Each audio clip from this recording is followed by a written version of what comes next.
দেখতে দেখতে শীতকাল চলে আসলো। আর শীতকাল মানেই হচ্ছে একটু অন্য ধরনের ভিন্ন রকম খাবার দাবার। আর বাচ্চারা এরকম খাবার পেলে কিন্তু খুব খুশি হয়ে যায়, বাচ্চাদের সাথে সাথে তার বাবারও, তাই না? আসসালামু আলাইকুম। এখানে আমি ব্রয়লারের যে সিনার মাংসটা আছে সেটা ছোট ছোট পিস করে নিয়েছি, আদা ও রসুন বাটা, আর দিয়েছি জিরা বাটা, হলুদের গুঁড়া, মরিচের গুঁড়া, স্বাদ মতন লবণ, একটু লেবুর রস দিয়ে দিচ্ছি, আর দিব সয়া সস। তো দিয়ে ভালো করে মশলাটা এখন মাংসের সাথে মেখে নিচ্ছি। আর এটা মাখিয়ে কিন্তু আমি এখন আবার চালটা ধুয়ে বসিয়ে দিব। তো শীতের সময় একটু ফ্রাইড রাইস হলে খেতে কিন্তু অনেক ভালো লাগে সন্ধ্যায় বা রাতে। তো এখানে আমি চিনি গুঁড়া যে চালটা আছে সেটা ধুয়ে রেখেছিলাম, একটু ভালো করে ধুয়ে নিতে হবে কিন্তু। আর এখানে আমি দিয়ে দিলাম এটা ফোটানোর জন্য। আর চালের পানিটা একটু বেশি দিবেন, তাহলে দেখবেন ভাতটা যে হবে মানে রাইসটা সেটা জোড়া লেগে যাবে না।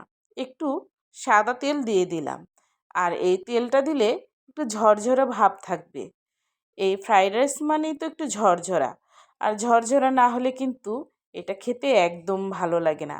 আর এই যে রাইসটা যদি বেশি হয়ে যায় তাহলে কিন্তু ফ্রাইড রাইসটা একদম ভালো লাগবে না।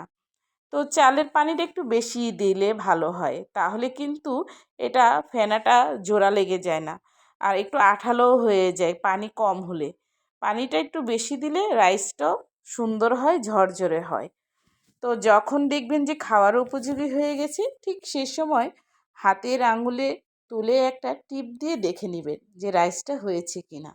তো যখন দেখবেন যে এটা হয়ে গেছে, উপযোগী হয়ে গেছে, তখন নামিয়ে নেবেন। বেশি কিন্তু ফোটানো যাবে না, আর ভাতের মতন তো করাই যাবে না। তো আমি এটা ঝরিয়ে নিচ্ছি, আর একটু ছড়িয়ে দিচ্ছি যেন তাড়াতাড়ি এটা ঝরঝরা হয়ে যায়, ঠান্ডা হয়ে যায়। আর এদিকে আমি মাংসটা কিন্তু ফ্রাই করে নিব।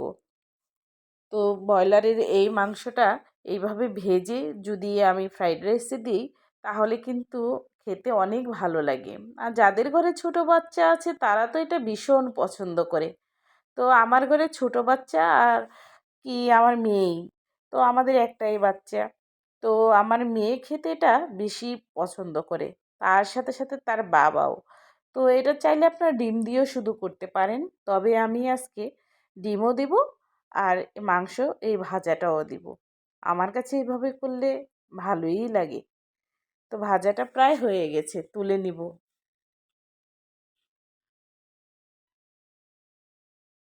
তো দেখতেই তো পাচ্ছেন তুলে নিচ্ছি।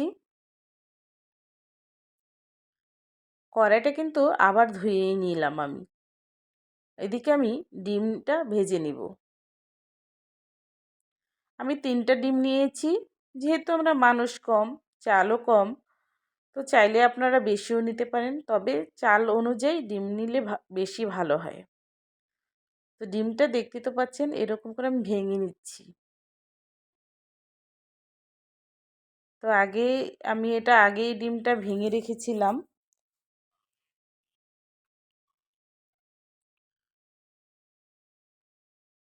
ডিমের ঝুরিটা এখন তুলে নিব, তেলটা একটু ঝরিয়ে নিব।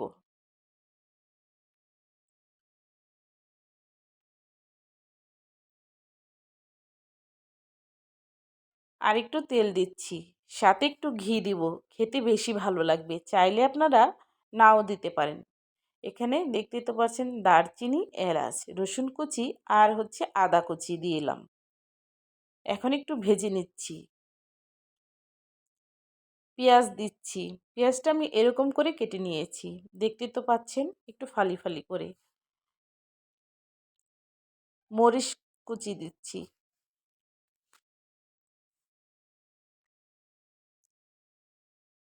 গাজর দিচ্ছি, একটু ভেজে নিচ্ছি।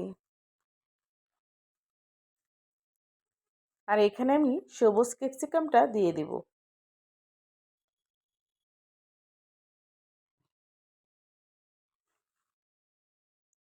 আর দিব মটরশুঁটি। মটরশুঁটিটা আমার আগের বছরের ছিল সেদ্ধ করা।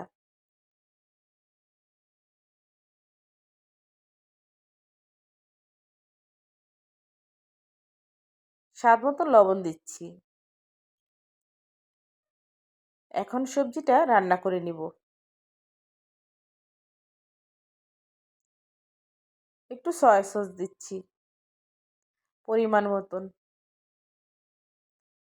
টমেটো সস দিচ্ছি। তো আমার ঘরে যা যা ছিল আমি সেগুলো দিয়ে আজকের এই রাইসটা তৈরি করে নিব।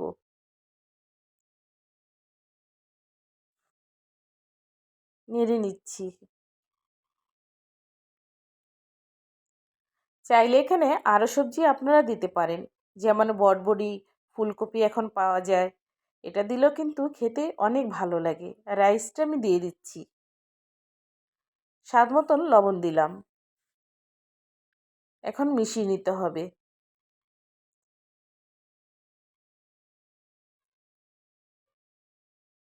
আর চুলার তাপটা কিন্তু এখন মিডিয়াম রাখতে হবে।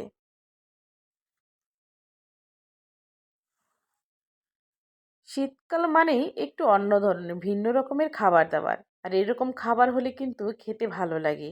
শীতের সময় কিন্তু ভাজা পোড়া টাইপের খাবার বেশিই ভালো লাগে।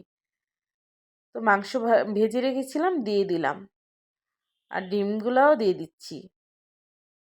এখন মিশিয়ে নিতে হবে।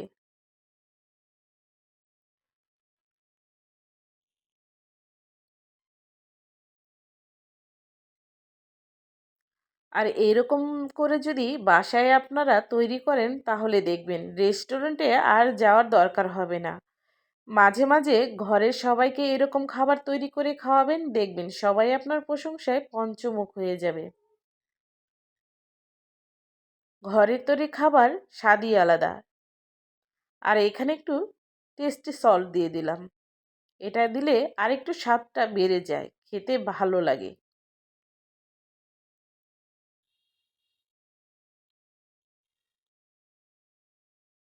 তো আজকের এই রেসিপিটা কেমন লাগলো সবাই কিন্তু কমেন্টে জানাবেন।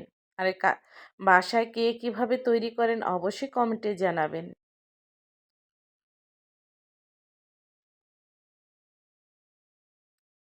তো দেখতেই তো পাচ্ছেন একদম ঝরঝরে হয়েছে। আর খেতে ভীষণ স্বাদ হয়েছে। আমি প্রায় করি আমার বাচ্চার জন্য, সাথে আমরাও খাই।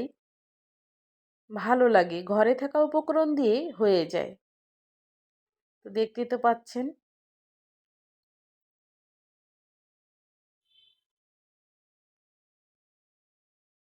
খেতে কিন্তু দারুণ হয়েছে। তো আজকে এ পর্যন্তই। আল্লাহ হাফেজ।